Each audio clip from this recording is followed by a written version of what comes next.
ইসলামের নামে প্রচলিত অনৈসলামী পর্বসমূহের মধ্যে একটি হল 10 মুহররম তারিখে প্রচলিত আশুরা পর্ব। রাসূলুল্লাহ সাল্লাল্লাহু আলাইহি ওয়াসাল্লাম বা সাহাবায়ে কেরামের যুগে এ পর্বের কোনো অস্তিত্ব ছিল না। আল্লাহর নিত্যে বছরের 4টি মাস মহাসম্মানিত। জুলকবাদাহ, জুলহিজ্জাহ ও মুহররম একটানা 3 মাস এবং তার 5 মাস পর রজব, যা শাবানের পূর্ববর্তী মাস। জাহেলি যুগের আরবরা এই 4 মাসে যুদ্ধবিগ্রহ করত না। দুর্ভাগ্য যে মুসলমান হয়েও আমরা অতটুকু করতে পারি না। ইসলাম আসার পূর্ব থেকেই ইহুদি, নাছারা ও মক্কার কুরাইশরা এদিন সিয়াম রাখায় অভ্যস্ত ছিল। আমাদের নবী হযরত মুহাম্মদ সাল্লাল্লাহু আলাইহি ওয়াসাল্লাম নিজে ও তার হুকুম মতে সকল মুসলমান এদিন সিয়াম রাখতেন, ওই শরহ নববী। অতঃপর দ্বিতীয় হিজরিতে রমজানের সিয়াম ফরজ হলে তিনি বলেন, এখন তোমরা আশুরার সিয়াম রাখতেও পার, ছাড়তেও পার, তবে আমি সিয়াম রেখেছি। ইহুদিদের উত্তরে তিনি বলেছিলেন, তোমাদের চাইতে আমরাই মুসার আদর্শের অধিক হকদার ও অধিক নিকটবর্তী। ইবনু আব্বাস রাদিয়াল্লাহু আনহুর বলেন, লোকেরা বলল, ইহুদি নাছারাগণ আশুরার দিনকে খুবই সম্মান দেয়। জবাবে রাসূল সাল্লাল্লাহু আলাইহি ওয়াসাল্লাম বলেন, আগামী বছর ইনশাআল্লাহ আমরা 9ই মুহররম সহ সিয়াম রাখব। অন্য বর্ণনায় এসেছে, আগামীতে বেঁচে থাকলে আমি অবশ্যই 9ই মুহররম সহ সিয়াম রাখব। রাবী বলেন, কিন্তু পরের বছর মুহররম মাস আসার আগেই তার মৃত্যু হয়ে যায়।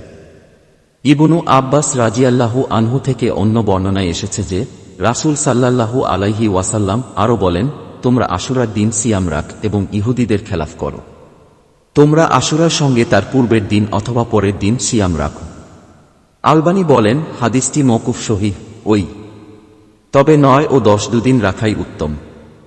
কেননা রাসূল সাল্লাল্লাহু আলাইহি ওয়াসাল্লাম 9 তারিখ সিয়াম রাখতে চেয়েছিলেন। আশুরার গুরুত্ব ও কারণ। হিজরি সনের প্রথম মাস মুহররমের 10 তারিখকে আশুরা বলা হয়। এদিন আল্লাহর হুকুমে মিশরের অত্যাচারী সম্রাট ফেরাউন শোষণে নদীতে ডুবে মরেছিল এবং মুসা আলাইহিস সালাম ও তার সাথী বনী ইসরাঈলগণ ফেরাউনের কবল থেকে মুক্তি পেয়েছিলেন। তাই আল্লাহর প্রতি কৃতজ্ঞতা প্রকাশের উদ্দেশ্যে মুসা আলাইহিস সালাম এদিন সিয়াম রাখেন। সে কারণ এদিন নাজাতে মুসার শুকরিয়ার নিয়তে সিয়াম রাখা মুস্তাহাব, যা রাসূলুল্লাহ সাল্লাল্লাহু আলাইহি ওয়াসাল্লাম ও সাহাবায়ে কেরাম নিয়মিতভাবে পালন করতেন। আশুরার সিয়ামের ফজিলত। রাসূলুল্লাহ সাল্লাল্লাহু আলাইহি ওয়াসাল্লাম বলেন, রমজানের পর সর্বোত্তম সিয়াম হল মুহররম মাসের সিয়াম, অর্থাৎ আশুরার সিয়াম। তিনি বলেন, আমি আল্লাহর নিকট আশা করি যে আশুরার সিয়াম বান্দার বিগত 1 বছরের সগীরা গুনাহ সমূহের কাফফারা হবে। প্রচলিত আশুরার প্রধান বিষয় হল শাহাদাতে কারবালা, যা শাহাদাতে হুসায়নের শোক দিবস হিসাবে পালিত হয়, যেখানে আছে কেবল অপচয় ও হাজার রকমের শিরকি ও বিদাতি কর্মকাণ্ড। যেমন তাজিয়ার নামে হোসায়নের ভুয়া কবর বানানো, তার কাছে গিয়ে প্রার্থনা করা, তার ধুলা গায়ে মাখা, তার দিকে সিজদা করা, তার সম্মানে মাথা নিচু করে দাঁড়ান, হায় হোসেন বলে মাতম করা, বুক চাপড়ানো, তাজিয়া দেওয়ার মানত করা, তাজিয়ার সম্মানে রাস্তায় জুতা খুলে চলা, হোসেনের নামে মোরগ উড়িয়ে দেওয়া।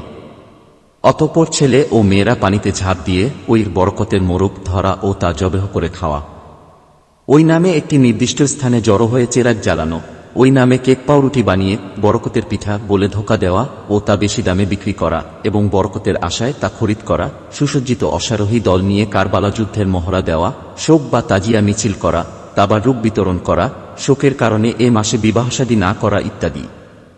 এমনকি এদিন উস্কানিমূলক এমন কিছু কাজ করা হয় যে কারণে প্রতি বছর আশুরা উপলক্ষে শিয়া সুন্নি পরস্পরে খুনোখুনি পর্যন্ত হয়ে থাকে। ইসলামে শোক। কোনো মুসলিম ব্যক্তির মৃত্যুর খবরে ইন্না লিল্লাহ পাঠ করা এবং মৃতের জানাজা করাই হল ইসলামের বিধান, এর বাইরে অন্য কিছু নয়।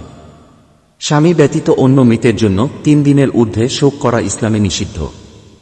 রাসূলুল্লাহ সাল্লাল্লাহু আলাইহি ওয়াসাল্লাম ইরশাদ করেছেন, ওই ব্যক্তি আমাদের দলভুক্ত নয় যে ব্যক্তি শোকে মুখ চাপড়ায়, বুকের কাপড় ছিঁড়ে এবং জাহেলি যুগের ন্যায় চিৎকার দিয়ে কাঁদে। তিনি বলেন, আমি দায়মুক্ত ওই ব্যক্তি থেকে যে শোকে মাথা মুন্ডন করে, চিৎকার দিয়ে কাঁদে ও বুকের কাপড় ছিঁড়ে। বুখারী। রাসূল সাল্লাল্লাহু আলাইহি ওয়াসাল্লাম বলেন, যার জন্য শোক করা হবে তাকে কবরে শাস্তি দেওয়া হবে। বুখারী।